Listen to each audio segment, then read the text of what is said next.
Et salut tout le monde! Bon, actualité jeux vidéo. Ça bouge pas mal ces dernières heures. Hier, on a eu le droit à Microsoft avec des bonnes grosses rumeurs. Là, c'est le temps de la PS5. Bon, ben, on n'a toujours pas le prix des PS5 digitales et avec disque conventionnel. Euh, Sony a pas, je ne sais pas, il va falloir qu'il bouge selon moi. J'en ai parlé dans mon vidéo d'hier. Il va falloir qu'il bouge selon moi euh, assez rapidement pour faire une annonce de prix pour ces fameuses PS5. Moi, mes prédictions, ça serait au courant de la semaine prochaine de ce côté-là. Mais on peut déjà précommander des éditions de la PS5 ultra limitées, mais ultra chères. Et oui, on va pouvoir se payer une PS5 en or, véritablement en or. On peut avoir du 24 carats puis du 18 rose Cara, quelque chose genre. En anglais, c'est du 18 Rose Gold. Fait que, je sais pas comment trop le traduire. La Rose Gold, elle vaut un peu plus cher que la 24 carats, soit dit en passant. Puis aussi une autre version 100% platine, faite en platine. Ça, c'est des consoles vraiment pour riches. Ça, c'est le genre de console, si tu t'en payes une, Chris, là, excusez pour le langage, là, mais sacrément, t'es mieux de l'assurer. Puis si tu joues avec, mais t'es mieux de la serrer dans un méga coffre-fort après utilisation. Hein, parce que au prix que c'est, tu vas pas te la faire piquer, ça, c'est sûr. Et certain. Ça, je trouve ça un petit peu exagéré, cette version-là de la PS5, parce que on s'entend-tu que les temps sont difficiles avec la Christie de pandémie qui a pas voulu qui n'a pas de l'air à vouloir finir, puis que j'entends parler tous les jours que c'est le vaccin qui va régler le problème une fois pour toutes. Et misère. Une pandémie, ça finit toujours par passer aussi, anyway, là, de ce côté-là. Fait que, on va vous parler un peu des prix pour les différentes versions. Évidemment, on peut avoir la version. Je vais vous dire les prix en premier de la version digitale. Après ça, ça va être le prix avec la version avec disque. Fait que on commence avec la 24 carats. On, parle de, on parle de la 24 carats digitale. On part avec la modique somme, le modique de prix de 13 676 et 90 cents. Et ça, c'est en argent canadien. Pour la 18, je sais pas si ça veut dire quoi Rose Gold. Mais tu sais, ça va être, je vais le prononcer en anglais pareil. La 18 Rose Gold, 100% digital, et est un peu plus cher que la 24 carats, parce que je sais pas c'est quoi la différence. Je suis pas géologue de ce côté-là.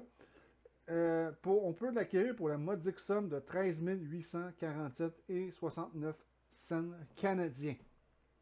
Puis si on parle de la digitale platine, ça c'est un peu plus cher. Disons-le comme ça, c'est 14 018 et 67 cents canadiens. Fait que, je ne sais pas ce que vous en pensez, mais moi, je vois pas l'intérêt personnellement de se payer une console à un prix exorbitant à ce point-là. Avec 14 000, on peut se payer quand même un bon Honda Civic ou une bonne Toyota. Bon, malgré que ceux qui ont les moyens de se payer ça, en général, ils se prennent pas en Honda et en Toyota, hein, on s'entend. C'est les grosses Bentley et compagnie, Maybach et Ferrari et compagnie. Là, je vais vous dire les prix avec disque. Évidemment, les versions Gold et Platine avec disque sont quand même un peu plus chères encore. Fait que pour la 24 carats avec disque, on parle de la modique somme de 13 847 et 69 cents canadiens. C'est le même prix que la Rose Gold 100% digital. Fait que la Rose Gold, elle vaut toujours un petit peu plus cher de ce côté-là. La Rose Gold, la 18 Rose Gold avec disque, 14 018 et 67 cents canadiens. De ce côté-là, même prix, c'est le même prix que la platine en version 100% digitale. La platine avec la version 10, c'est 14 191 et 22 cents canadiens. C'est vraiment très exagéré. Ça, je vois même pas. J'en parle parce que je trouve ça un peu farfelu qu'on puisse annoncer des affaires demain. Et on peut acheter aussi des manettes supplémentaires pour aller avec nos consoles. Écoutez bien ça, une manette supplémentaire. Puis ça, ils disent pas si c'est la 24 carats, la 18 la 18 Rose Gold ou la manette platine. Ils ne disent pas en tout sur le site que j'ai été. Je vais afficher le site dans la description où est-ce que j'ai été chercher quand même mes informations. Ne vous en faites pas. Mais pour une manette supplémentaire, on parle de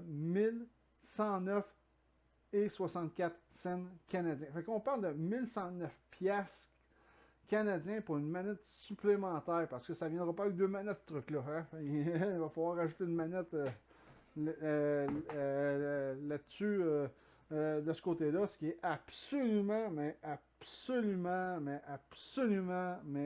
très, très débile de ce côté-là. Et on peut aussi acheter un casque d'écoute pour matcher avec cette magnifique console, soit en or ou en rose gold ou platine. Ce fameux casque d'écoute est de la modique somme de 682,20 canadiens. Wouh!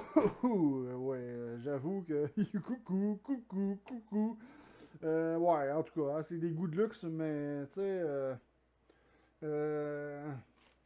Pas à peu près. Fait que, ouais.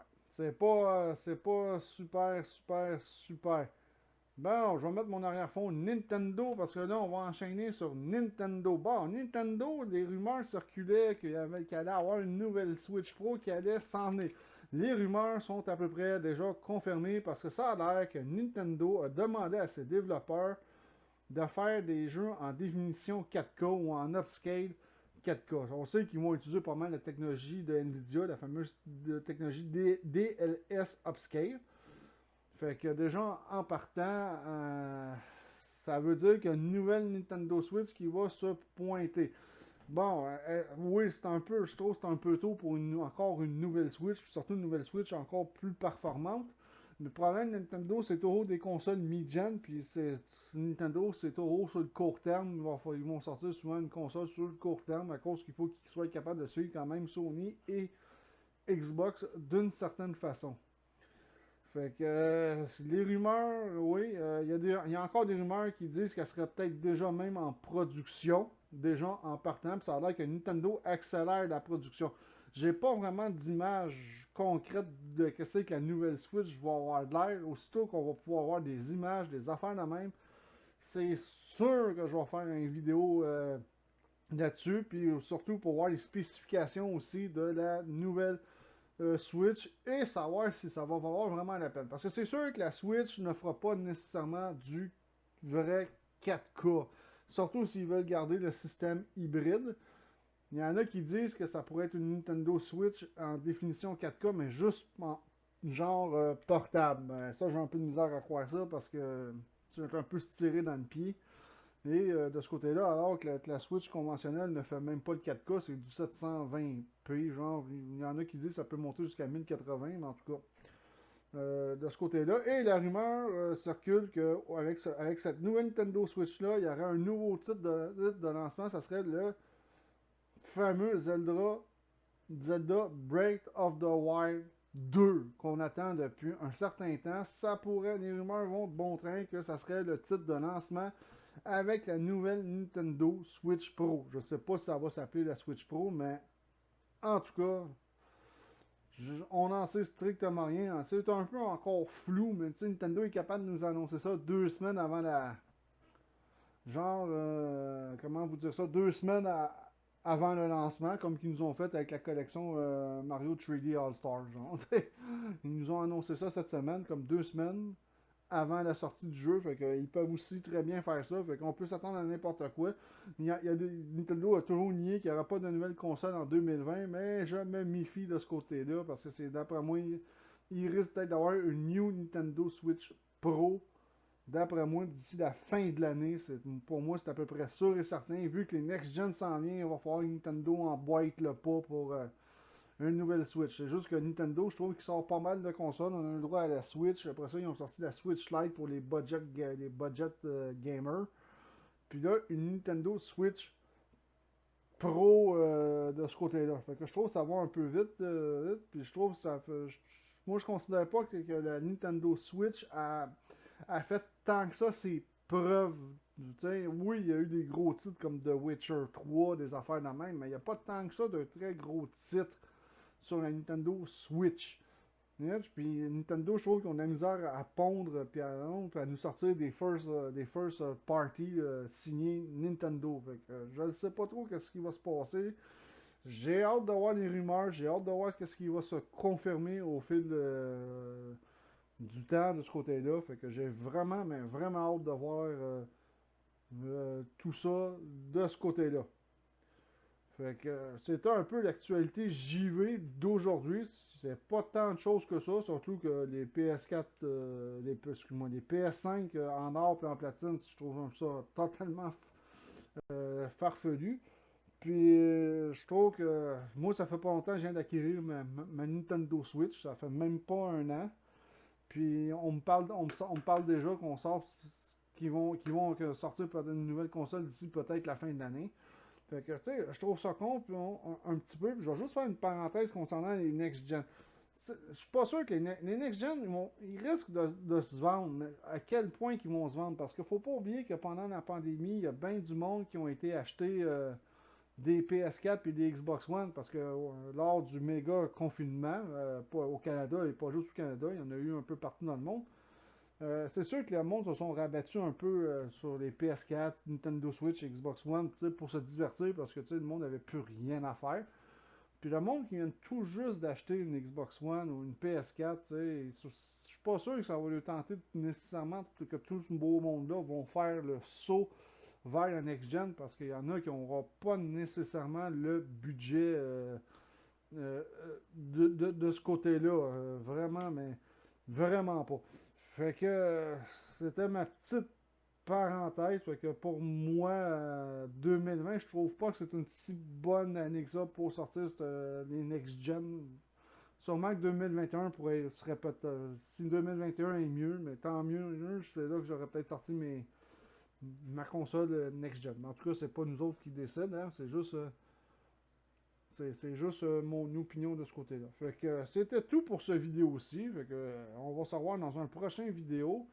Excusez si mes vidéos sont basiques, comme je l'ai répété dans la vidéo précédente. Je suis tout seul à faire ça. J'essaie de m'équiper un peu en outillage. C'est pas évident parce que moi, je travaille, mais j'ai pas retrouvé mon travail. Je l'ai pas retrouvé en temps plein présentement. Je ne travaille qu'en temps partiel. Fait que, tu sais, je fais 25 heures semaine. Fait que, tu sais, 25 heures versus 40, ça fait un méchant trou dans la paye de ce côté-là. Fait que j'espère que ça vous a plu. J'ai risque d'avoir beaucoup d'autres actualités jeux vidéo. Fait que c'est sûr que je vais refaire d'autres vidéos. Fait que je vais vous dire ciao tout le monde. À la prochaine.